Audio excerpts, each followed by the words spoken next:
Russia has quit a United Nations arrangement that aimed to protect hospitals and humanitarian aid deliveries in Syria from being hit by the warring parties.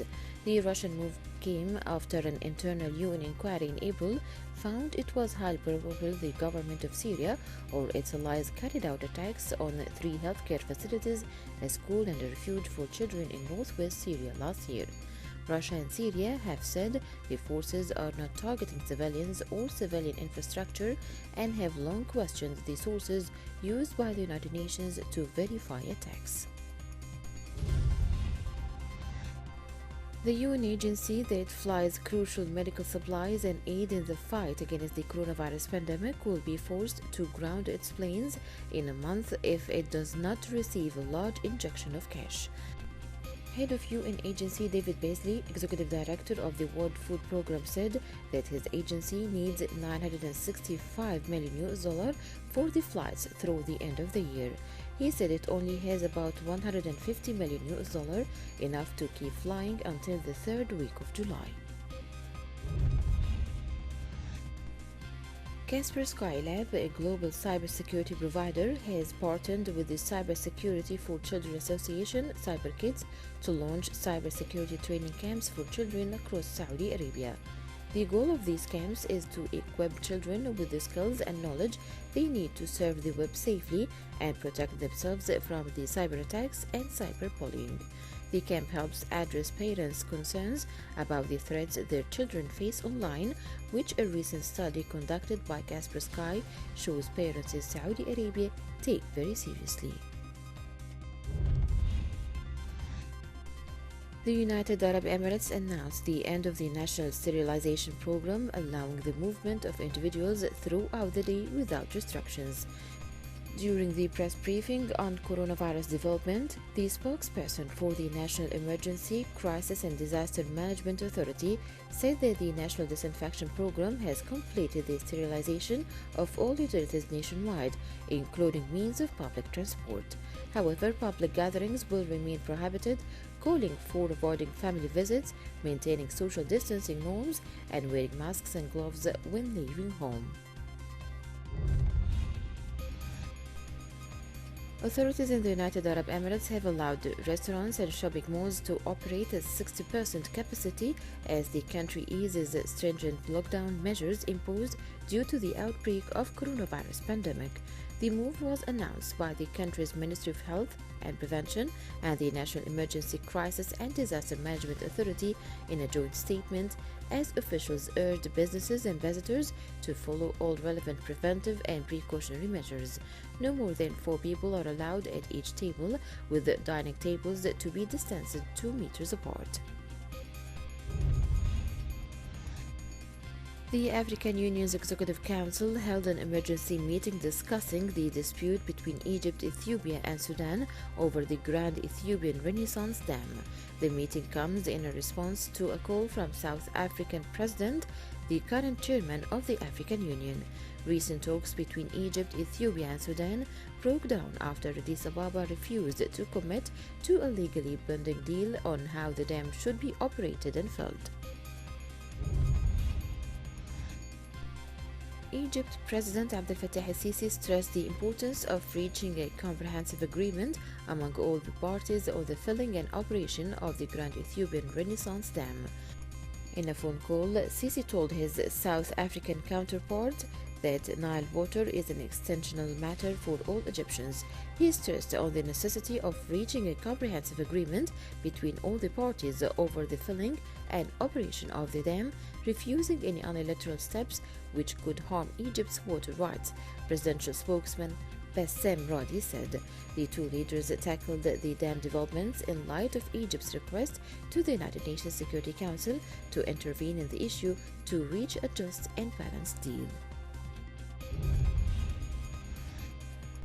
Speaker of the Libyan House of Representatives Ghila Saleh said his country will need the backing of the Egyptian armed forces in the war against terrorists and mercenaries. He stressed that the Egyptian initiative to settle the Libyan crisis and the call for a ceasefire has led to a radical change as regards the uncontrolled arming of the warring parties in the Arab country. Saleh praised the stance of the Egyptian President Abdel Fattah el-Sisi and the recent warning on the war in Libya. In Jericho, a Palestinian city located south of the Jordan Valley, thousands of Palestinians protested against Israel's plans to annex new parts of the occupied West Bank. The protest was a result of a call for demonstrations by Fatah movement and was reportedly the largest in scale since the Trump administration revealed its plan for the peace process earlier this year, strongly rejected by Palestinians.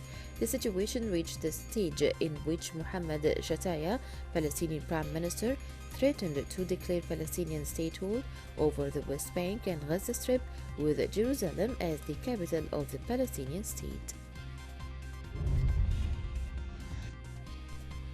The Egyptian frigate Suez and the Spanish frigate Normanica conducted a joint naval exercise in the Red Sea at Perini military base in the Southern Fleet Zone. The drills come as a part of the General Command of the Armed Forces plan to boost military cooperation and exchange expertise with friendly countries. The naval exercise included carrying out many training activities to enhance the maritime security in the Southern Red Sea area, in line with the United Nations Convention on the Law of the Sea. Egypt Air announced that it will resume air traffic between Egyptian airports and more than 29 destinations starting 1st of July. According to the statement of the Egyptian flag carrier, air flights will resume to and from 17 destinations in Europe, 4 destinations in Africa, 4 destinations in the Gulf and Middle East, 3 destinations in North America, and Guangzhou in China. The flights will follow the instructions of safe distancing and precautions to protect travelers. The spokesperson of the Libyan National Army LNA said that Turkey continues to send weapons to the northwestern city of Misrata, east of the capital Tripoli. Ahmed al-Mismari said that Turkish military cargo aircrafts are transferring weapons to the Government of National Accord GNA in Libya. He stated that there are also Turkish naval units operating near Libya's western coastal areas. He also accused Turkish President Recep Tayyip Erdogan of challenging the international community's willingness to reach a ceasefire in the war-torn country.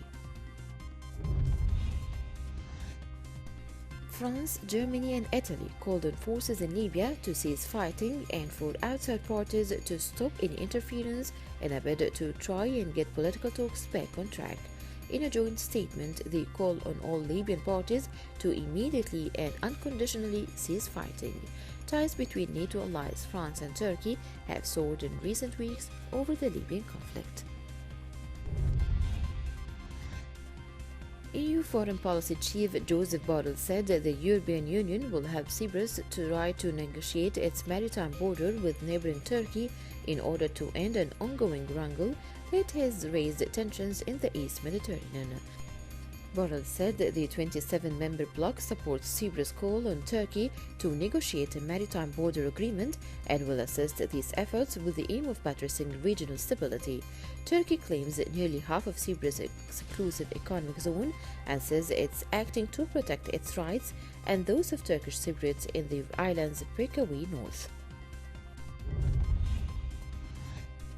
The U.S. Senate passed legislation that would impose mandatory sanctions on individuals or companies that back efforts by China to restrict Hong Kong's autonomy, pushing back against Beijing's new security law for the city.